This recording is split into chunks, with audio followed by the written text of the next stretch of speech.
Saudaraku, saya berada di alun-alun kota Magelang, di antara patung Diponegoro dengan matahari.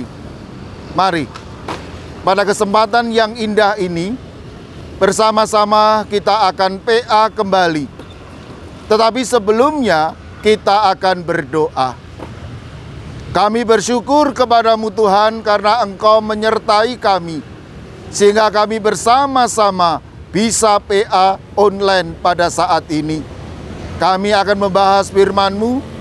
Tolonglah kami, Roh Suci-Mu akan menolong kami, agar kami bisa memahami dan melakukan.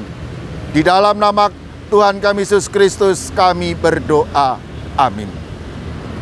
Jemaat yang diberkati oleh Tuhan, bacaan kita hari ini adalah Injil bagi segala makhluk. Injil bagi segala makhluk.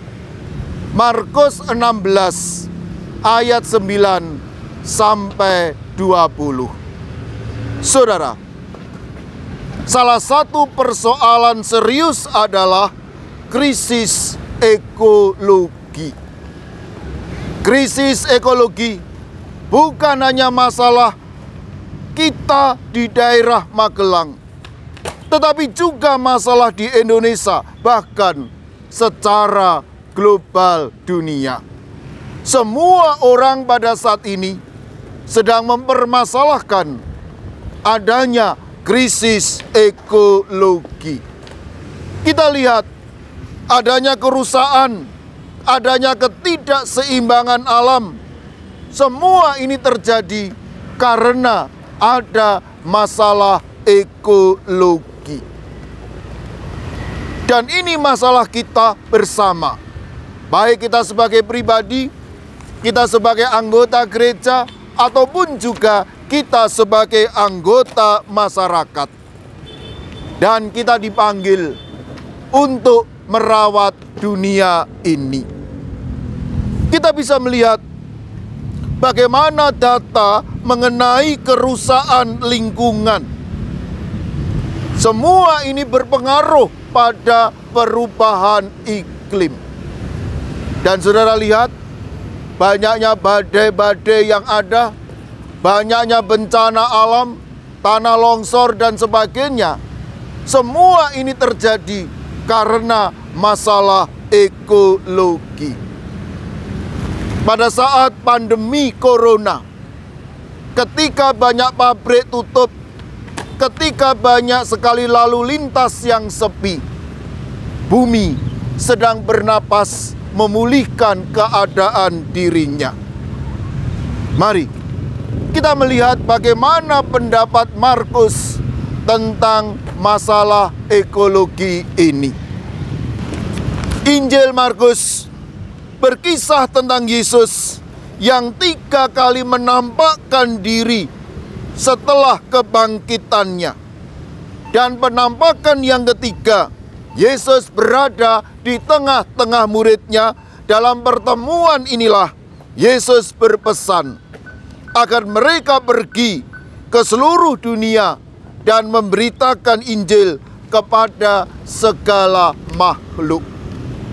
Dan itu nampak di dalam ayat 15.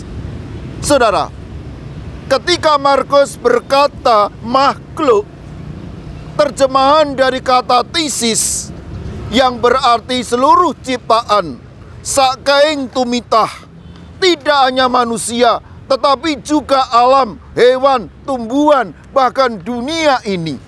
Semua harus mendapatkan berita kabar gembira. Kisah Paskah di Markus terdapat pesan yang bersifat ekologis, artinya yang menjadi perhatian dan sasaran kabar baik, sasaran Injil, tidak hanya manusia, dimensi antropologis, tetapi juga seluruh ciptaan atau dimensi kosmis. Kebangkitan Kristus membawa perubahan dan cara pandang umat terhadap semesta. Menjadi manusia Paskah Itulah tema kita pada saat masa Paskah pada saat ini. Menjadi manusia Paskah berarti menjadi manusia yang peduli terhadap keprihatinan segala makhluk. Kepekaan terhadap kerusakan lingkungan juga menjadi penting. Contohnya, bagaimana sampah plastik di Indonesia? Konon saudara, di dalam sebuah penelitian, sampah sedotan plastik di Indonesia, jika dirangkai, bisa sampai 3 kali keliling dunia ini. Belum lagi kita bicara tentang pengalih fungsian lahan, kebakaran hutan, pertambangan, dan sebagainya.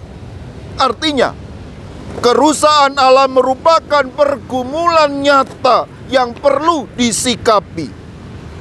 Tuhan Yesus menginginkan agar kita menyampaikan kabar baik, kabar gembira bagi segala makhluk adalah mandat bagi kita, baik kita pribadi, baik kita keluarga, baik kita gereja. Dan kita perlu melakukan mandat ini dengan cara kita harus mau menjadi manusia Paskah. Manusia yang mau melihat lingkungan alam menjadi bagian dari kehidupan kita.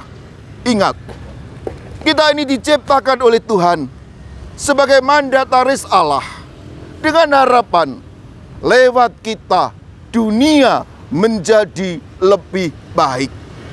Oleh sebab itu, mari pada saat PA kita saat ini, kita ditantang oleh Tuhan lewat Injil Markus. Bagaimana kita menyikapi alam kita, bagaimana kita menjadi sahabat bagi alam kita, dan bagaimana kita peduli atau bagaimana kita sebagai mandataris Allah, kita memperbarui ciptaan lewat lingkungan hidup yang semakin baik. Demikian saudara, dan mari kita bersama-sama masuk dalam ruang diskusi. Saya tunggu.